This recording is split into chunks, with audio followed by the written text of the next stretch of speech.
മാവാം ദൈവമേ വരണേ. പിതാവിൻ്റെയും പുത്രൻ്റെയും പരിശുദ്ധാത്മാവിൻ്റെയും നാമത്തിൽ മാർച്ച് 30 ഇന്നത്തെ പ്രതിവചന സങ്കീർത്തനം നമ്മൾ വായിക്കുന്നത് കർത്താവിൻ്റെ പ്രകാശവും രക്ഷയുമാണ് എന്നാണ്. സുവിശേഷം യോഹന്നാൻ്റെ സുവിശേഷം 12-ാം അധ്യായം 1 മുതൽ 11 വരെയുള്ള വാക്യങ്ങളാണ്.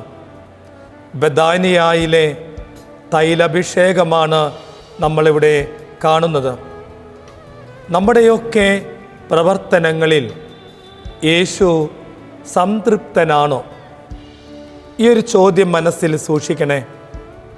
നമ്മുടെയൊക്കെ പ്രാർത്ഥനാ ജീവിതങ്ങളിൽ, നമ്മുടെയൊക്കെ കുടുംബ ജീവിതങ്ങളിൽ, നമ്മുടെയൊക്കെ വ്യക്തിപരമായ ബന്ധങ്ങളിൽ ഈശോ സംതൃപ്തനാണോ എന്ന് ഇന്ന ദിനത്തിൻ്റെ ആദ്യ ദിവസം, ആദ്യ മണിക്കൂറിൽ ഒന്ന് ചിന്തിക്കുന്നത് നന്നായിരിക്കും എന്ന് തോന്നുന്നു.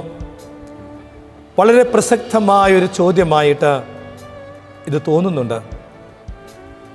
സഹോദരൻ ലാസറിനെ ഈശോ ഉയർപ്പിച്ചതിന് ശേഷം ഈശോ വീണ്ടും ലാസറിൻ്റെ ഭവനത്തിലേക്ക് കടന്നു വരുമ്പോഴാണ് ലാസറിൻ്റെ സഹോദരി മറിയം അവൻ്റെ കാൽക്കൽ സുഗന്ധ തൈലം കൊണ്ട് കാല് പൂശുന്നതും കാല് തുടയ്ക്കുന്നതും കഴുകുന്നതും മുടി കൊണ്ട് അവൾ ആ പാദത്തെ തുടച്ച് വൃത്തിയാക്കുന്നത്.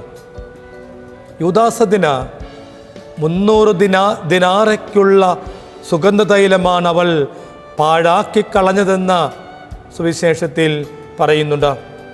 യൂദാസദിന് വിലയിട്ട ഉടനെ തന്നെ സാബത്ത് ദിവസം ഒഴിച്ചു നിർത്തിയാൽ ഒരു മനുഷ്യൻ ഒരു വർഷത്തിൽ ജോലി ചെയ്യുമ്പോൾ ലഭിക്കുന്ന തുകയാണ് 300 ദിനാറ. മത്തായി സുവിശേഷം 20-ാം അധ്യായം 2-ാം വാക്യത്തിൽ മുന്തിരിത്തോട്ടത്തിലെ ജോലിക്കാരുടെ ഉപമയെക്കുറിച്ച് പറയുമ്പോൾ ഇതിനെക്കുറിച്ചുള്ള പ്രതിപാദ്യം അവിടെ പ്രതിപാദിക്കുന്നുണ്ട്. ഈ 300 ദിനാറയെക്കുറിച്ച് സ്നേഹമായിരിക്കണം നമ്മുടെയൊക്കെ പ്രവൃത്തിയുടെ ആത്യന്തികമായ ലക്ഷ്യം. ഒരാൾക്ക് നന്മ ചെയ്യുമ്പോൾ സ്നേഹത്തിനപ്പുറമായിട്ടുള്ള ഒരു സ്വാർത്ഥത കടന്നു വരരുതെന്ന് നമ്മളെ സുവിശേഷം ഓർമ്മപ്പെടുത്തുകയാണ്. മത്തായിയുടെയും മാർക്കോസിൻ്റെ സുവിശേഷത്തിൽ ഈ തൈലഭിഷേകം നടക്കുന്നത് ശിരസ്സിലാണ്. എന്നാൽ യോഹന്നാൻ സുവിശേഷത്തിൽ ഇവിടെ പാദമാണ് തൈലഭിഷേകം ചെയ്യുന്നത്. ശിരസ്സിൽ തൈലഭിഷേകം ചെയ്യുന്നത് എന്നതുകൊണ്ട് അർത്ഥമാക്കുന്നത് അത് ഒരു രാജകീയത്വത്തെ അർത്ഥമാക്കുകയും പ്രതിപാദിക്കുകയും, എന്നാൽ കാല് തൈലഭിഷേകം ചെയ്യുന്നത് കൊണ്ട് അതിനെ ദാസ്യത്വമായിട്ടാണ് കണക്കാക്കിയിരുന്നത്. സേവകൻ പാദങ്ങൾ കഴുകുന്നു. ഇവിടെ ആ കുടുംബത്തിലെ ആ സ്ത്രീ തന്നെ വന്നിട്ട് കുടുംബത്തിലെ ആരാണോ സദ്യ നടത്തുന്നത് അവർ തന്നെ വന്ന ഈശോയുടെ പാദങ്ങൾ കഴുകുകയാണ്. യഹൂദ സംസ്കാരം അനുസരിച്ച് സ്ത്രീ തലമുടി പൊതുജനങ്ങളുടെ മുൻപിൽ അഴിച്ചിടാനായിട്ട് പാടില്ല. അങ്ങനെ ചെയ്യുന്നത് അധാർമികമായൊരു പ്രവൃത്തിയായിട്ട് അവർ കണക്കാക്കിയിരുന്നു. മറിയം യേശുവിനോടുള്ള സ്നേഹത്തെ പ്രതി അവളുടെ തലമുടി കൊണ്ട് അവൾ അവൻ്റെ പാദങ്ങൾ കഴുകുകയാണ്. യേശുവിൻ്റെ ശിഷ്യന്മാർക്കിത് അരോചകമായിട്ട് തോന്നിയിട്ടുണ്ടാകാം. എന്നാൽ ഈശോ മറിയത്തോടൊപ്പം, മറിയത്തിൻ്റെ ഉള്ളറിയുന്ന ഈശോ അതിൽ യാതൊരു തടസ്സമുള്ളതായിട്ട് ഇവിടെ പ്രകടിപ്പിക്കുന്നില്ല. ഉള്ളറിയുന്ന യേശു, ഇവിടെ ഹൃദയമറിയുന്ന യേശു, ബാഹ്യമായ നിയമങ്ങൾക്കപ്പുറമായിട്ട് ഉള്ളറിയുന്ന തമ്പുരാൻ അവളുടെ പ്രവൃത്തിക്ക് അനുവാദം കൊടുക്കുകയാണ് സുവിശേഷത്തിൽ. സുവിശേഷം വായിച്ചു വരുമ്പോൾ നമ്മൾ കേൾക്കുന്നു, ആ ഭവനം മുഴുവൻ പരിമളം കൊണ്ട് നിറഞ്ഞുവെന്നാണ് എഴുതി വച്ചിരിക്കുന്നത്.